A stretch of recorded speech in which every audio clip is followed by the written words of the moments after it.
నమస్తే ఊరు కోసం నాడు నేడు రేపు కార్యక్రమానికి స్వాగతం.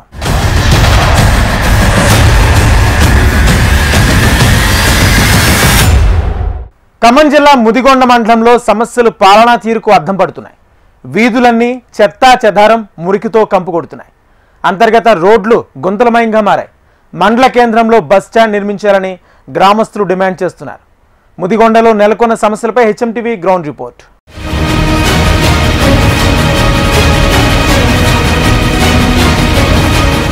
డిప్యూటీ సీఎం భట్టి విక్రమార్క సెగ్మెంట్లోని ముదిగొండ మండలంలో సమస్యలు తాండవం చేస్తున్నాయి. మండలంలోని గ్రామాలలో అంతర్గత రహదారులు గుంతలుగా మారాయి. తాగునీరు సాగునీరు అందక అవస్థలు పడుతున్నారు. ముదిగొండలో డ్రైనేజీ వ్యవస్థ అస్తవ్యస్తంగా మారింది. పారిశుద్ధ్య లోపంతో వార్డులు కంపు కొడుతున్నాయి. తెలంగాణ రాష్ట్ర వ్యాప్తంగా స్థానిక సంస్థల ఎన్నికలు షురూ అవుతున్న నేపథ్యంలో జిల్లాలో ఉన్నటువంటి చాలా మండల కేంద్రాలు కావచ్చు, గ్రామాల్లో కావచ్చు ఎన్నికల వాతావరణం అయితే ఇప్పటి నుంచే వేడెక్కుతుంది. ప్రస్తుతం మండలాలకు సంబంధించి ప్రస్తుతం మనం ఖమ్మం జిల్లాలో ఉన్నటువంటి ముదిగొండ మండలంలో ఉన్నాం. మండల కేంద్రంలో చాలా మంది ఇక్కడ ఉన్నటువంటి ప్రజలు ఉన్నారు. అసలు స్థానికంగా ప్రజలు ఎదుర్కొంటున్న సమస్యలు ఏంది, ఎన్నో దశాబ్దాలుగా ఇక్కడ ఉన్నటువంటి సమస్యలు ఏంది, వాటికి ప్రభుత్వాలు ఎందుకు చొరవ చూపట్లేదు, వాటి పరిష్కారానికి ఎందుకు పూనుకోవట్లేదు, అసలు ప్రభుత్వం ఏం చెప్తుంది, అలాగే స్థానికంగా ఉన్నటువంటి నాయకులు కావచ్చు, ప్రజలు కావచ్చు ఏం చెప్తారు, వారితో మాట్లాడదాం. సార్ చెప్పండి, స్థానికంగా ముదిగొండ మండలానికి సంబంధించి ఎన్నో సంవత్సరాలుగా ఇక్కడ అనేక సమస్యలు ఉన్నట్టుగా తెలుస్తుంది. ఏమేమి సమస్యలు ఉన్నాయి, ఎట్లుంది సార్? ముందుగా ప్రధాన సమస్యలు తాగునీరు సాగునీరు సమస్య ఉంది.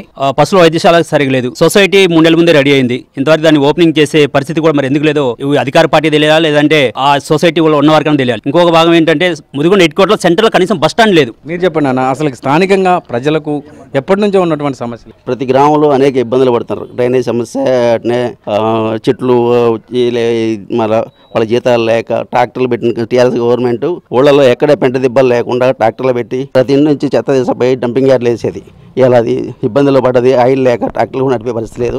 గవర్నమెంట్ త్వరగా ఎలక్షన్లు పెట్టి ఈ గ్రామ సమస్యలు తీర్చాలని కోరుకుంటున్నారు. మీరు చెప్పండి అన్న, ఇంకా ఏమున్నాయి అన్న ఇక్కడ? ముదిగొండ మండలంలో ప్రజా సమస్యలు తెలుసుకోవడం హెచ్ఎంటీ వారికి ధన్యవాదాలు. దాంతోపాటు తాగునీటి సమస్య కానీ పారిశుద్ధ్యం కానీ ఆ సెక్రటరియట్లు గ్రామ పంచాయతీకి వెళ్తే మా దగ్గర ఒక్క రూపాయి కూడా లేదని వాళ్ళు విస్తరించడంతో ఇవాళ ప్రజలందరూ అనేక జ్వరాలు కృషి జ్వరాలకి గురై ఇవాళ హాస్పిటల్ చుట్టూ తిరుగుతున్నారు. అంతేకాకుండా రైతన్న దృష్టిలో కూడా ఇవాళ రైతులకు వచ్చేసరికి ఈ సంవత్సరంలో అధిక వర్షపాతం కూడా నమోదు కావడం జరిగింది. కానీ యూరియా బస్తాకి వెళితే ఇవాళ కనీసం ఒక 20 ఎకరాలు వేసినప్పుడు ఒక బస్తా ఇయడానికి కూడా చాలా ప్రభుత్వం అనేది పూర్తిగా ముందస్తు ప్రణాళిక లేక విఫలమైనది. దానికి తగిన తప్పనిసరిగా ఈ రైతన్నలు కానీ మరి పారిశుద్ధ్యంగా ప్రతి గ్రామంలో కనుక ఈ జనరల్ ఫండ్ కనుక రాష్ట్ర గవర్నమెంట్ కనుక వేసినట్టయితే ఈ ప్రజా సమస్యలను తీర్చుకోవడానికి ఆస్కారం ఉంది. దాని దృష్టిలో పెట్టుకుని ఇవాళ గ్రామ పంచాయతీల ఎలక్షన్ పెట్టడానికి కాంగ్రెస్ గవర్నమెంట్ అని భయపడుతుందని ప్రజలందరూ గమనిస్తున్నారు. తక్షణమే ఈ ప్రజా సమస్యలు తీర్చిన తర్వాతనే ఈ గ్రామ పంచాయతీ ఎలక్షన్లకి పోవాలి. పోకపోతే వాళ్ళకి తగిన మూల్యం అనేది చెల్లించడానికి ప్రజలందరూ ఓటర్లందరూ సంసిద్ధులై ఉన్నారు. మీరు చెప్పండి అంటే జిల్లా కేంద్రానికి ఖమ్మం జిల్లా కేంద్రానికి కోతవేటు దూరంలో ఉంటుంది ముదిగొండ, ఎందుకు డెవలప్ కావట్లేదు? ప్రధానమైనటువంటి సమస్యలు ప్రభుత్వం దృష్టికి ఎందుకు వెళ్ళట్లేదు? నేనేందంటే ఏ ప్రభుత్వం వచ్చినా కానీ ముదిగొండ మండలం కొంచెం అన్ని మండలాల కంటే వెనకబడే ఉంది. ఇక్కడ అభివృద్ధి అనేది అన్ని పార్టీల నాయకులు ఉన్నా కానీ అభివృద్ధి చేయలేకపోతున్నాం. మెయిన్ ముదిగొండ నుంచి వెంకటగిరి పోయే రోడ్డు ఒకటి అసలు ప్రధానంగా డెవలప్ లేదు, అదొకటి సమస్య. ముదిగొండలో బీసీ హాస్టల్ ఒకటి ఉంది, దాన్ని కూడా ఇంతవరకు నెరవేర్చలేదు. డిగ్రీ కాలేజీ ఎప్పుడూ మంజూరు చేస్తున్నారు, అది కూడా ఇంతవరకు మంజూరు చేయలేదు. ఈ ప్రధాన సమస్యలకు కారణం ఏంటంటే ప్రభుత్వాల వైఫల్యం అని మా నుంచి మేము చెప్తున్నాం. మీరు చెప్పండి అన్న, ఇంకా ఏమేమి ఉన్నాయి అన్న ప్రధానమైన సమస్యలు? ముదిగొండలో మటుకి ఇవన్నీ వెనకబడి ఉన్నాయి. మరి ఇట్లాంటి దగ్గరగా ఉన్న మండలాన్ని ఏ పార్టీలు కూడా ఇంతవరకు గుర్తించట్లేదు. అలాగే ముదిగొండ మండలంలో ఉన్న గ్రామాలలో కూడా చాలా సమస్యలు ఉన్నాయి. ఇప్పుడు మాదాపురం నుంచి వెంకటాపురం దాకా డబల్ రోడ్డు కావాలి, సింగిల్ రోడ్డు ఉన్నది ఇప్పుడు. అలాగే ఎన్ఎస్పి కెనాల్ మీద కానీ 19th మేజర్ కానీ అలాగే మేజర్ కాలువల మీద కూడా సింగిల్ బ్రిడ్జీలు ఉన్నాయి. పెద్ద వెహికల్స్ పోవడానికి చాలా ఇబ్బంది ఉంది. ఆ బ్రిడ్జీలన్నీ కూడా డబల్ బ్రిడ్జీలు చేయాలని చెప్పేసి, అలాగే ముదిగొండ నుంచి వల్లభి వరకు కూడా రోడ్డుని మళ్ళీ రెన్యువల్ చేయాలని బీటీ రోడ్డుని, అలాగే వెంకటగిరి నుంచి కొండపల్లి వరకు కూడా డబల్ రోడ్డుని 4 లైన్ చేయాలని చెప్పేసి గుర్తు చేస్తున్నాం. మీరు చెప్పండి అన్న, ఇంకా ఏమున్నాయి అన్న ఇక్కడ ప్రధానమైనటువంటి సమస్యలు? ముదిగొండ మండలం నుండి మా పండరేపల్లి మున్నేరు పర్యావరణ ప్రాంతం వాళ్ళకి ఎన్ఎస్పి కెనాలు సౌకర్యం లేదు. అక్కడ మున్నేరు పర్యావరణ ప్రాంతం ఉన్న గ్రామాలకి ఎన్ఎస్పి కెనాల్ ద్వారా లిఫ్ట్ ఇరిగేషన్ పెట్టి లిఫ్ట్ ద్వారాగా ప్రజలకు నీళ్ళు ఇవ్వాలి. అదే విధంగా ముదిగొండ మండలంలో ఇంద్రం ఇల్లు కొంతమందికి ఇచ్చారు, అరువులైన వాళ్ళకి ఇవ్వాలా, అటు ఇటు కాని వాళ్ళకి కొంతమందికి ఇచ్చారు. ఇది ప్రభుత్వం దృష్టి కూడా తీసుకోవాలా.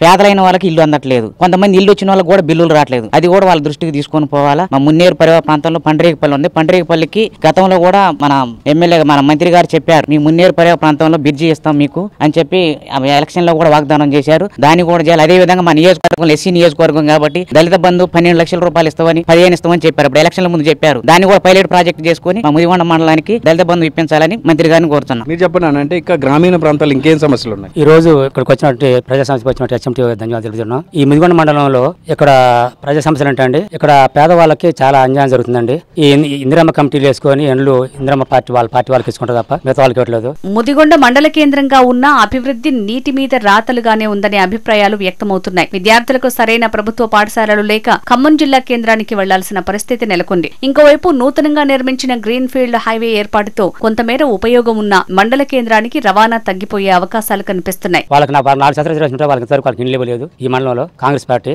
అధికారంకి వచ్చినాక ఎప్పటికీ 22 నెలలు అయింది. వికలాంగులకు వృద్ధులకి వితంతులకి పింఛన్ పెంచని చెప్పి 2000 వాళ్ళకి 4000 6,000 పెంచని చెప్పని 22 నెలలు అయినా కానీ వాళ్ళు పెంచుకుంటా వాళ్ళని చాలా ఇబ్బందులు పెడుతూ అందరికీ అన్ని సౌకర్యాలు కలిగించుకుంటూ ఈ రేవంత్ రెడ్డి గారి సర్కారు మరి ఆ దివ్యాంగులకి వృద్ధులకి అన్యాయం చేస్తుంది. కాబట్టి మీ ముందు తెలియజేసుకుంటూ ధన్యవాదాలు. మీరు చెప్పండి అంటే స్థానికంగా ఉన్నటువంటి నిరుపేదలకు కావచ్చు, స్కూల్కి వెళ్ళే పిల్లలకు కావచ్చు, ఇంకేమి ఇబ్బందులు అవుతున్నాయి? మండలంలో ప్రధానంగా రోడ్ల సమస్యలు బాగున్నాయండి. ఈ డిప్యూటీ సీఎం ఉండి కూడా మండలంలో అన్ని రోడ్లు చాలా ఆగమై ఉన్నాయి. గ్రామాలలో కూడా సైడ్ డ్రైనేజీలు లేవు. మరి స్కూళ్ళలో కూడా చాలా ఇబ్బందిగా ఉంది. మొత్తానికైతే మండలంలో చాలా సమస్యలు ఉన్నాయి. దాన్ని కొంచెం పట్టి గారు ఉప సీఎం కాబట్టి వాటిని వెంటనే తీర్చాలని నేను కోరుకుంటున్నాండి. చాలా సమస్యలు ఉన్నాయి. మీరు చెప్పండి అన్న, ఇంకా ఏముంది ముదిగొండకు సంబంధించి సమస్య? ఎక్కువ భాగం ఇంద్రమిళ్ళది వచ్చింది ఈ మధ్యకాలంలో. ఇంద్రమిళ్ళ విషయంలో మాత్రం అనర్హులకి ఇచ్చారు. వీళ్ళు కోట్ల రూపాయల ఉన్నోళ్ళకి, ట్రాక్టర్లు ఉన్నోళ్ళకి, భూములు ఉన్నోళ్ళకి ఇంద్రమిళ్ళు ఇచ్చారు. పింఛన్లు ఇవ్వలేదు. పింఛన్లు ఇక చాలామంది ఇబ్బంది పడుతున్నారు. రుణమాఫీ కూడా కాలేదు, చాలామందికి రుణమాఫీ కాలేదు. అలాగే ప్రభుత్వం ప్రభావం లేదు, ఇక్కడ ఎమ్మెల్యే ప్రభావం లేదు. ఆయన మంత్రి ఉండి కూడా ఎలాంటి మండల హెడ్ క్వార్టర్లో ఎలాంటి రోడ్లు కానీ భవనాలు కానీ శిథిలావస్థ చేయడం. ఇప్పుడు 40 ఏళ్ళ కింద 30 ఏళ్ళ కింద బిల్డింగులు, ఇంతవరకు వాటిని రీప్లేస్మెంట్ లేదు. ఈ రకంగా అభివృద్ధి కార్యక్రమం ఏమీ లేవు. కేవలం శంకుస్థాపన చేయడం తప్ప. ముదిగొండలో ₹1 పెట్టి రోడ్డు శంకుస్థాపన చేసి 6 నెలలు అయింది. ఇప్పుడు నిన్నగాక మొన్న ప్రభుత్వ హాస్పిటల్ PHC ₹22 కోట్ల అని దాన్ని శంకుస్థాపన చేయడం. ఇంతవరకు ఆడ మనిషి లేడు, కాంట్రాక్టర్ లేడు. మరి ఇది కూడా 28 కోట్లు చేశారు. 5 కిలోమీటర్లు దీన్ని కూడా మొదలుపెట్టారు. అరకొరకు పని నడుతుంది. అది అభివృద్ధి కార్యక్రమం జరగట్లేదు. అది ఆయన చర్య తీసుకోవాలి బట్టి గారు. మీరు చెప్పండి, ఏం కోరుతారు ప్రభుత్వాన్ని? ప్రభుత్వం ఇప్పుడున్న పరిస్థితులు అయితే రైతులైతే దేశవ్యాప్తంగా ఉంది. మేము కూడా ఈరియా గురించి ఎక్కువ శాతం అంటే స్థానికంగా ఉన్నటువంటి సమస్యలు మేము మాట్లాడాలి. స్థానికంగా అంటే ఇప్పుడు పారిశుద్ధ్య కార్యక్రమాలు సార్ ఊళ్ళో నిధులు లేక చెత్త ఎత్తే వాళ్ళు కూడా లేరు. ఊళ్ళో ఎక్కడ చూసినా మురికి గుంటలు. సెక్రటరీ గారిని అడిగితే మా సెక్రటరీ గారు అంటే నేనే ఇప్పుడు 3 లక్షలు పెట్టింది సార్, ఇంకేంటి తీసుకొచ్చి పెట్టిందని చెప్తున్నాను. వాస్తవంగా నేను మొన్న అడిగితే అదే చెప్తున్నాను. పీసింగ్ పౌడర్ కూడా మా దగ్గర డబ్బులు లేవు, మీ వ్యాన్ని తీసుకొచ్చి పెట్టాం, మా జీతాలు. మరి ఆయన కెపాసిటీ 3 లక్షలు అంటే మేము కూడా ఆలోచించి ఆయన కూడా ఒత్తిడి చేయాల్సి. మా ఎమ్మటి మా గ్రామంలో పక్కిళ్ళల్లో ఇంత లోతు నీళ్ళు సార్. 2 SC ఇళ్ళకి మేము వీడియో తీసి పెట్టాం సార్కి. ఇంతకుముందు కూడా మా డిప్యూటీ సీఎం గారి దృష్టికి కూడా తీసుకుపోయాం. అయితే అప్పుడు పోయినసారి ఏరు వచ్చినప్పుడు చేస్తే ఇంటికి 16,000 లెక్క ఇచ్చారు కొంతమందికి. కావాలని ఆ 2 ఇళ్ళు వాళ్ళు ఏమి లేని 2 SCలు సార్ నిరుపేదలు. మొన్న ఇందిరమ్మ ఇళ్ళలో వాళ్ళిద్దరికి ఇళ్ళు ఇవ్వాలి. వాస్తవం ఇది MRO గారికి కూడా నేను పెట్టి MRO గారు వచ్చింది మా ఊరు, ఆ 2 ఇళ్ళు చూసింది, వాళ్ళ ఫోటోలు తీసుకుంది. మీరు ఆధార్ కార్డు తీసుకొని రాండి అన్నారు. వాళ్ళిద్దరు కూడా పోయి ఇచ్చారు. వాళ్ళకి ఇంతవరకు ఇందిరమ్మ ఇళ్ళు ఇల్లు సార్. మేము కోరేది ఏంటంటే మా గ్రామంలో ఆ SCలు ఇద్దరు కూడా పెద్ద మనసు చేసుకొని వాళ్ళిద్దరికి మరి ఇందిరమ్మ ఇళ్ళు ఇవ్వాలని కోరుతున్నాను సార్ నేను. మీరు చెప్పండి అంటే గ్రామీణ ప్రాంతాల్లో కొంత కోతులు బెడద కూడా ఉన్నట్టు తెలుస్తుంది. ఎట్లుంది సార్ ఇక్కడ? మా ముదిగొండలో అసలు ఉన్న 24 రోజుల్లో మా ముదిగొండలో ఉన్న కోతులు ఎక్కడా లేవు. ముదిగొండలో కోతులు, కుక్కల బెడద కూడా బాగానే ఉన్నది. ప్రజెంట్ ఏంటంటే రైతాంగ సమస్య అధిక వర్షాల వల్ల పచ్చిచేలు మొత్తం ఎర్రబడి యూరియా కొంత అందక పచ్చిచేలు మాత్రం ఎకరానికి ఫస్ట్ మొలిసిన టైంలో చూస్తే మాత్రం ఎకరం 7 క్వింటాలు 8 క్వింటాలు, ఈరోజు కింటాన్నర వచ్చే పరిస్థితి ఉంది.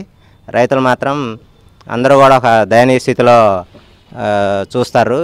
ఈ 20 రోజు నుంచి మిర్చి తోటలు వేయటం వల్ల మిర్చి తోటలు కూడా మొత్తం వేసిన రోజు నుంచి ఈరోజు వర్షాలు ఉండటం వల్ల మొత్తం కూలిపోయి మళ్ళీ నారు ఎక్కడ తేవాలనే ఆలోచనలో రైతాంగం కొట్టుమిట్లాడు. ఇది ముదిగొండ మండలానికి సంబంధించి గ్రామాల్లో చాలా సమస్యలు ఉన్నాయి. ముఖ్యంగా ముదిగొండకు సంబంధించినటువంటి కేంద్రంలో కూడా పారిశుద్ధ్య సమస్యలు కావచ్చు, విద్యా, వైద్యం, అలాగే పిల్లలకు కావాల్సినటువంటి సరైన సదుపాయాల విషయంలో కూడా ప్రభుత్వం ఇంతవరకు ఏం చేయలేదన్నది ప్రస్తుతం కొంతమంది కాంగ్రెస్ నాయకులను. చెప్పండి సార్, ఏం చెప్తారు దీనికి? చాలా సమస్యలు ఉన్నాయి, ఇవన్నీ కూడా మంత్రుల దృష్టికి తీసుకెళ్లే ప్రయత్నం చేస్తారా?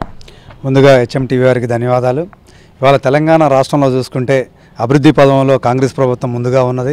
మనం ఎక్కడ చూసుకున్నా కూడా రైతు రుణమాఫీ అనేది 9 రోజుల్లోనే 9,000 కోట్ల రూపాయలు ఇవ్వడం జరిగింది. 2 లక్షల రుణమాఫీ అనేది పూర్తిగా రుణమాఫీ చేసినాం మేము. అంతేకాకుండా ఇలా గ్రామాల్లో ఇందిరమ్మ ఇళ్ళు కూడా మంచి స్పీడ్గా నడుస్తున్నాయి. ఇప్పుడు ఫస్ట్ దశలో కూడా ఒక్కొక్క ఇంటికి ₹1,00,000 కూడా పడ్డాయి. అట్లాగే ఇవాళ మదర్ నియోజకవర్గాన్ని ఇవాళ మనకు ఖమ్మం నియోజకవర్గంగా తీర్చిదిద్దటమే. బట్టి విక్రమార్క గారు వచ్చినాక ఈ ఆర్థిక వ్యవస్థను నిలదొక్కిన వ్యక్తి ఎవరైనా ఉన్నారంటే అది బట్టి విక్రమార్క అని చెప్పేసి ఇలా రాష్ట్రంలో చెప్పుకుంటున్నారు. ఇలా దేశంలో కూడా ఇలా ప్రతి రాష్ట్రం బట్టి విక్రమార్క గారు పోతున్నాడు అంటే ఆయన చదువు ప్లస్ ఆర్థిక వ్యవస్థ గురించి తెలిసిన వ్యక్తిగా బట్టి విక్రమార్క గారు ఉన్నారు. ఇవాళ ముదిగొండ మండలంలో మనం ఎక్కడ చూసుకున్నా కూడా ఇవాళ బీటీ రోడ్లే ఉన్నాయి. ఎక్కడ చూసుకున్నా ఏ పొలం కాడికి పోయినా కూడా మారుమూల గ్రామాల్లో ఎటు చూసుకున్నా కూడా ఇవాళ తారు రోడ్లు వేశారు. ఆనాడు ప్రభుత్వంలో తారు రోడ్లు లేవు. ఆనాడు తాగునీరు కూడా అందకపోతే ఇవాళ తాగునీరు కూడా ఇవాళ మనకి సీతారాం ప్రాజెక్టు ద్వారా ఇవాళ కొన్ని లక్షల ఎకరాలకు కూడా నీళ్ళు అందించే విధంగా ఉన్నారు. ఇవాళ పాలేరు నుంచి ఇవాళ నాగార్జున సాగర్ నిండుంది. ఇవాళ మనకి పాలేరు కాలం నుంచి మనకి ఇవాళ ముదిగొండ మండలం పుష్కలంగా నీళ్ళు అందినాయి. ఇవాళ మారుమూల గ్రామ ప్రాంతాలకు కూడా నీళ్ళు అందుతున్నాయి అనేది మీ అందరికీ తెలుసు. అంతేకాకుండా ఇవాళ మన ముదిగొండ మండలంలో చూసుకుంటే సమస్యలన్నీ కూడా పూర్తిగా తీసే బాధ్యత బట్టి విక్రమార్క గారు తీసుకున్నారు. ఇలా ప్రజా సమస్యలు అంటేనే బట్టి గారు. ఇప్పుడు తిరుపతిలో వెంకటేశ్వర స్వామి ఎంతో ఇలా బట్టి గారు ఈ రాష్ట్రానికి అట్లా అని చెప్పేసి జనం చెప్పుకుంటున్నారు. కాబట్టి మీరందరూ కూడా ఆలోచించుకోవాలి. మనకి ఇవాళ తెలంగాణ రాష్ట్రంలో ఇవాళ మహిళలకు ఉచిత బస్సు మీరు చూడండి. ఇవాళ మహిళలందరూ కూడా ఇవాళ మా అక్కా చెల్లెళ్ళు బ్రహ్మాండంగా బస్సులు ఎక్కి తల్లిగారింటికి అత్తగారింటికి పోతున్నారు వస్తున్నారు. ఎక్కడ కూడా ఒక రూపాయి అనేది లేకోకుండా ఇవాళ మా గవర్నమెంట్ చూసుకుంది. అంతేకాకుండా డోక్రా మహిళలకి ఇలా వడ్డీ లేని రుణాలు కూడా మేము ఇస్తున్నాం. అంతేకాకుండా ఇవాళ ఇందిరమ్మ డైరీ ఇలా ఏంటి ఇవాళ మీరు చూడండి. ఇవాళ కాకినాడ అటు కూడా ఇవాళ ఏపీఎంని ఇవాళ పీడీఎల్ని వీళ్ళందరం కూడా పంపించి ఈ మండలానికి ఇలా మనం ఇందిరమ్మ డైరీ కింద బరిగొడ్లు ఇయటం కూడా జరుగుతుంది. అంతేకాదు ఇవాళ రైతులకి తుమ్మల నాగేశ్వరరావు గారు ఇలా ఢిల్లీ మీద కొట్లాడి ఇవాళ యూరియా తీసుకొస్తున్న ఘనత తుమ్మల నాగేశ్వరరావు గారు అనేది మీ అందరికీ తెలుసు. ఆ రోజు మనకి కావాల్సింది 10 లక్షల టన్నులు యూరియా రావాల్సి మనకు వచ్చింది 5 లక్షల యూరియా టన్నులే. మీకు అందరికీ తెలుసు. మరి రైతులకు అందాలంటే ఏమైనా రాష్ట్ర ప్రభుత్వం ఇచ్చేది కాదు కదా యూరియా, అది కేంద్ర ప్రభుత్వం ఇచ్చేది. కాబట్టి దాని మీద మా బట్టి గారు కొట్లాడుతుండు, మా తుమ్మల నాగేశ్వరరావు గారు కొట్లాడుతుండు, మా ముఖ్యమంత్రి గారు కొట్లాడుతుండు. ఇవన్నీ మీకు తెలుసు. ఇవాళ మనం చెప్పంగానే సరిపోదు. ఇలా రాష్ట్రం ఇవాళ మేము వచ్చి 2 సంవత్సరాలు కాలేదు. ఇంకా ఈ సమస్యలన్నీ కూడా ఎదుర్కొంటూ ఇలా రాష్ట్ర బడ్జెట్ ఆనాడు టీఆర్ఎస్ ప్రభుత్వంలో ఉన్నప్పుడు కొన్ని లక్షల కోట్లు అప్పులు చేసిపోయారు. మరి ఇవన్నీ చెల్లించుకుంటూ పోవాలంటే ఇలా ప్రభుత్వానికి కావాలి కదా. ఇవాళ ఇండస్ట్రీలు తీసుకొస్తాను, ఇలా విదేశాలు పోతుండు, మా ముఖ్యమంత్రి పోతుండు, మా విద్యుత్ శాఖ మంత్రి పోతుండు, ఇలా ఆర్థిక శాఖ మంత్రి పోతున్నాడు. ఇవాళన్నీ కూడా ఈ రాష్ట్రానికి కావాల్సిన నిధులు తీసుకొచ్చే బాధ్యత ఇవాళ ఈ ప్రభుత్వం మీద ఉన్నది. ఇవాళ మీరు చూడండి, ఎక్కడ చూసినా కూడా మహిళలకు అరుదైన గౌరవం దక్కుతుంది. ఇవాళ ఎక్కడ చూడండి మీరు మహిళలకు అరుదైన గౌరవం దక్కుతుంది ఎక్కడ చూసినా కూడా. ఇవాళ రాష్ట్రంలో ప్రజలు స్థానిక సమస్యల మీద చాలామంది కూడా తమ అభిప్రాయాలు వ్యక్తం చేశారు. మౌలిక సదుపాయాల కల్పనలో ప్రభుత్వం విఫలమైంది. సంవత్సరం రైతు వచ్చి సర్పంచ్లు అనేవి లేకపోవడం వల్ల గ్రామాల్లో పనితీరు అంతా కూడా అభివృద్ధి అంతా కూడా కుంటుపడింది అంటున్నారు. దీనికి సంబంధించి ఏం చేయబోతున్నారు మండల అభివృద్ధి కోసం? ఇప్పుడు మండలంలో మీరు అన్నట్టుగానే మనకి కేంద్ర ప్రభుత్వం నుంచి బడ్జెట్ రావాలి. గ్రామ పంచాయతీలు అంటేనే కేంద్ర ప్రభుత్వం బడ్జెట్ రావాలి. ఈ లోపల మాకు ముఖ్యమంత్రి అయిపోయినాక మళ్ళీ ఎమ్మటే ఎంపీ ఎలక్షన్లు వచ్చినాయి. ఆర్థికంగా వెనకబడింది కాబట్టి ఆ ఆర్థికాన్ని బూడ్చుకోవడం కోసం ఇన్ని రోజులు వ్యవధి తీసుకున్నాం. మరి ఇప్పుడు ఇన్ని లక్షల కోట్ల అప్పులు ఉన్నాయి కదా. ఈ లక్షల కోట్ల అప్పులు పోవాలంటే ఏం చేయాలి? మేము ఎలక్షన్లు పెట్టాలంటే బోలినంత ఖర్చు. ఈ ఖర్చు తగ్గించాలంటే కొన్ని లక్షల కోట్ల రూపాయలు అప్పులు ఉన్నాయి కాబట్టి ఈ ప్రభుత్వం మీద ఒత్తిడి ఉంది. ఇవన్నీ మా ఆర్థిక మంత్రివర్యులు ఇవాళ మా బట్టి విక్రమార్క గారు దాన్ని కూర్చొని ఎక్కడికెక్కడికి రివ్యూ మీటింగ్లు పెట్టి ఇలా కరెంట్ రావాలంటే మామూలుగా ఉందా? ఇవాళ ఉచిత కరెంటు, ఇవాళ రాష్ట్రం మొత్తం కూడా ఉచిత కరెంట్ ఇస్తున్నాం మేము. ఎక్కడన్నా 1 సెకండ్ కరెంటు పోతుందా? ఎక్కడా కూడా కరెంటు పోయిన దాఖలు లేవు. అట్లా చూసుకుంటూ వస్తున్న వ్యక్తి ఇవాళ మా బట్టి విక్రమార్క గారు. ఇవాళ ముదిగొండ మండలంలో అన్ని సౌకర్యాలు. ఇవాళ మధుర నియోజకవర్గం అంటేనే ఖమ్మం ఒక నియోజకవర్గం. ఖమ్మం ఇప్పుడు ఎట్లుందో మధుర నియోజకవర్గం కూడా అంతే ఉన్నది. మీరు ఇంకొకటి ఏంటంటే దేని గురించి కూడా మీరు తప్పుపట్టాల్సిన అవసరం లేదు. ప్రతిపక్షాలు చూస్తూనే ఉన్నారు. ఇంతకుముందు ఎంత చేసిపోయినాం అనేది కూడా తెలుసు వాళ్ళకి. కాబట్టి ఇలా ప్రభుత్వం అనేది ఇలా బట్టి గారు బ్రహ్మాండంగా నడిపిస్తున్నాడు. మాకు రాష్ట్ర ప్రభుత్వం ముందడుగు వేస్తూనే ఉంది. ఇంకా ఈ ఉన్న మౌలిక వసతులు మొత్తం కూడా చేస్తామని మాటిస్తున్నాం. ఇది మొత్తం మీద ముదిగొండ మండలానికి సంబంధించి దాదాపు 25 గ్రామాల్లో చాలా సమస్యలు కనపడుతున్నాయి.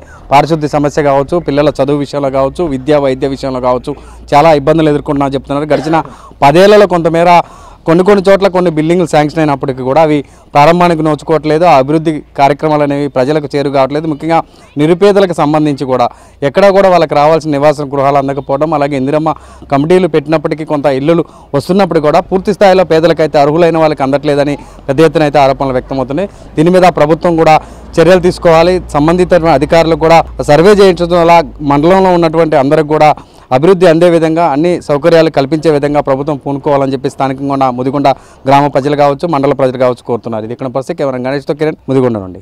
ప్రభుత్వం వెంటనే విద్య, వైద్యం, రోడ్లు వంటి మౌలిక సదుపాయాలపై దృష్టి పెట్టాలని స్థానిక ప్రజలు కోరుతున్నారు.